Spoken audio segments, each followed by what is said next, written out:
Hello guys, সবাই কেমন আছেন? আশা করি সবাই ভালোই আছেন। ভিডিওতে দেখতে পাচ্ছেন যেগুলো সেগুলোর নাম কিন্তু আমরা চুটকি বলি। তবে এটার আসল নাম হচ্ছে নিমকি, ছোট নিমকি। আশা করি সবাই ভিডিও দেখেই চিনতে পেরেছেন। ভিডিওটি আশা করি খুবই ভালো লাগবে, কারণ একেবারে দোকানের চেয়েও পারফেক্ট উপায়ে আপনাদের আজকে নিমকি বানানো দেখাবো। ভিডিওটি ভালো লাগলে অবশ্যই লাইক, কমেন্ট, শেয়ার করবেন, সাবস্ক্রাইব করে পাশে থাকবেন। তো চলুন শুরু করা যাক। ১ম এ আমি ১.৫ কাপ ময়দা নিয়েছি। ময়দার পরিবর্তে আটাও ব্যবহার করতে পারবেন। এরপরে এর মধ্যে দিয়ে দিলাম সামান্য লবণ এবং কালো জিরা। কালো জিরাটা চাইলে স্কিপ করতে পারেন, তবে দিলে খুব সুন্দর দেখা যায় এবং স্বাদও ভালো লাগে। এরপর তেল দিয়ে দিতে হবে। ১ম এ আমি ১.৫ কাপ ময়দার জন্য ২ টেবিল চামচ তেল দিয়েছি। ২ টেবিল চামচ তেল কিন্তু একেবারে ভরে দিইনি। একটুখানি কম করেই দিয়েছি। ভিডিওতে সেটা দেখতেই পেলেন। তারপর তেলের সাথে ময়দাটাকে খুব ভালো করে মিশিয়ে নিতে হবে। একেবারে ডলে মিশিয়ে নিতে হবে।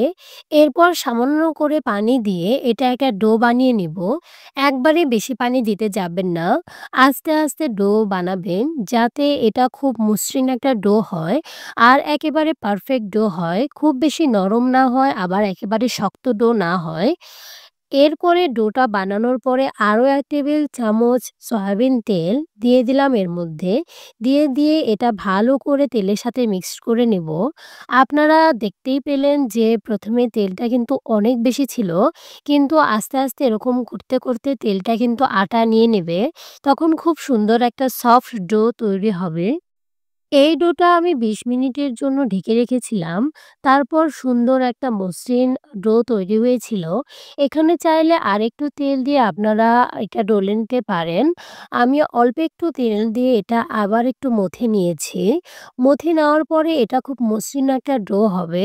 এরপর সামান্য করে লেচি নিয়ে এটাকে পাতলা একটা রুটি বেলে নিব। মানে একেবারেই পাতলা। আ ১ম টা আমি অবশ্য মোটাই করেছিলাম। কিন্তু এটা পাতলা করলে আরো বেশি ফুলকো হবে, আরো বেশি ক্রিস্পি হবে। একেবারে পাতলা বলেছি বলে একেবারে মুখ দেখা যায় এরকম পাতলা নয়।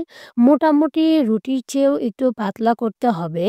আপনি মোটা এবং পাতলা করে দুটোই দেখতে পারেন, যেটা আপনার কাছে ভালো লাগে আরকি। আমি ২ রকমই বানিয়েছি, মোটা এবং পাতলা ২ রকমই বানিয়েছি। এরপর এটাকে কেটে নিয়েছি। এটা কিন্তু মোটা করে কেটেছিলাম। পরে দেখি পাতলা করে কাটলে সেটা আরো বেশি ফুলকো ক্রিস্পি হয়। পাতলা করে বানালে অবশ্য আপনার বেশিও হবে, মানে পরিমাণে আপনি বেশিও বানাতে পারবেন। এরপর এগুলো তেলে ছেড়ে দিব। তেলটা যখন একটু গরম হয়ে আসবে তখন এগুলো ছেড়ে দিব। এটা কিন্তু খুবই লো হিটে ভাজতে হবে। হাই হিটে ভাজলে এটা কিন্তু পুড়ে যাবে। এগুলো সবগুলোই একসাথে আপনি দিতে পারেন। পরে এগুলো আপনা আপনি ছেড়ে যাবে আরকি। তো দেখতেই পাচ্ছেন দেওয়ার সাথে কিন্তু ভেসে উঠছে। এটা নাড়া দিলে কিন্তু একেবারেই সবগুলো ছেড়ে যাবে। কোনোটার সাথে লেগে যাবে না। ভিডিওটি বানাতে একেবারেই বিকাল হয়ে গিয়েছিল। তাই কালার এরকম লাগছে। কিন্তু আসলে এগুলো কিন্তু দোকানের চেয়েও বেশি পারফেক্ট হয়েছিল। ভিডিওটি ভালো লাগলে অবশ্যই লাইক, কমেন্ট, শেয়ার করবেন। এরপরে পরেরগুলো আমি দিয়েছি। এগুলা কিন্তু পাতলা করে দিয়েছি। দেখতেই পাচ্ছেন ফুলে উঠছে। এই ভিডিওটা আমার অনেক দিনেরই বানানোর ইচ্ছা ছিল। ভাবলাম আজকে বানিয়েই ফেলি। কিন্তু এতটা পারফেক্ট হবে এটা কিন্তু আমি নিজেও আশা করিনি। এটা এত বেশি পারফেক্ট হয়েছিল। সেদিন যেহেতু রাত হয়ে গিয়েছিল তাই দেখিইনি। তারপরের দিন অবশ্য দিনের বেলা আমি এটা দেখালাম। ভিডিওতে তখন খুব একটা ভালো লাগছিল না। কিন্তু এখন দেখতেই পাচ্ছেন কতটা পারফেক্ট হয়েছে।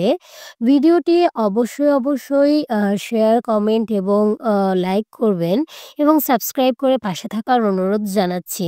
এতটা ক্রিস্পি হয়েছে যে আপনি ধারণাও করতে পারবেন না। দোকানের চেয়েও বেশি পারফেক্ট লাগবে। Thanks for watching.